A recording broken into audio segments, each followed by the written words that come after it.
নমস্কার বন্ধুরা, চলে এসেছি বড়মা মন্দিরের কাছে। এটি হলো নৈহাটি স্টেশন। স্টেশন থেকে বেরিয়েই বড়মার মন্দিরে কিভাবে যাওয়া যায় তার একটি বিস্তারিত ভিডিও দেব। রাতের বেলায় বড়মার এই মন্দিরটাকে আমি দর্শন করানোর জন্য আপনাদের কাছে চেষ্টা করেছি। চলে আসছি আমি স্টেশনের একদম সামনের দিকে। এই স্টেশনের সামনের দিক থেকে আমি আপনাদের দেখাচ্ছি কিভাবে আপনারা বড়মার মন্দিরের দিকে যাবেন। স্টেশন থেকে এগিয়ে আসবেন দক্ষিণ দিকে এই যে অরবিন্দ রোড, এই অরবিন্দ রোড ধরলাম। এবার এই অরবিন্দ রোড ধরে পশ্চিম দিকের দিকে এগিয়ে যাবেন। আমি পশ্চিম দিকের দিকে এগিয়ে যাচ্ছি। এটি বড়মা মন্দিরে যাবার রাস্তা। কিন্তু লক্ষ্য রাখবেন, এইভাবে গেলে কিন্তু আপনি লাইনে দাঁড়াতে পারবেন না বা মন্দিরে পুজো দিতে পারবেন না। আপনি মন্দিরটিকে দর্শন করতে পারবেন। এটাই হচ্ছে প্রধান রাস্তা। এখান থেকে পুলিশ বলে দেবে আপনাকে কিভাবে আপনি মন্দিরে মায়ের দর্শন এবং পুজো করার জন্য কোন পথ দিয়ে লাইনে দাঁড়াবেন, এবার কীভাবে আপনি ডালা কিনবেন। চলে এলাম মন্দিরের সামনে। এটি হলো মা বড়মার মন্দিরের গেট, প্রধান গেট।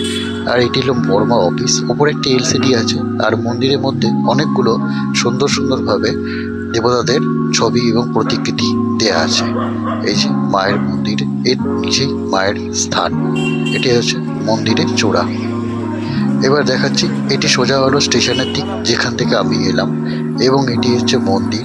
এই মন্দির আর ওপরে হচ্ছে মায়ের অফিস, বড়মা পুজো মন্দির। এই সোজা চলে গেলে গঙ্গা, আর গঙ্গার ঘাটটির নাম হলো বড়মা ফেরিঘাট। এটি হচ্ছে মায়ের বড়মা মন্দির। আপনারা দেখতে পাচ্ছেন বড়মা মন্দিরের সেই গেট, বিখ্যাত গেট।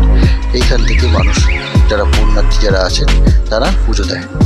আর ওই যে রয়েছে বড় শিব মন্দির এবং স্টেশনের রাস্তা, যে পথ দিয়ে আমরা এলাম।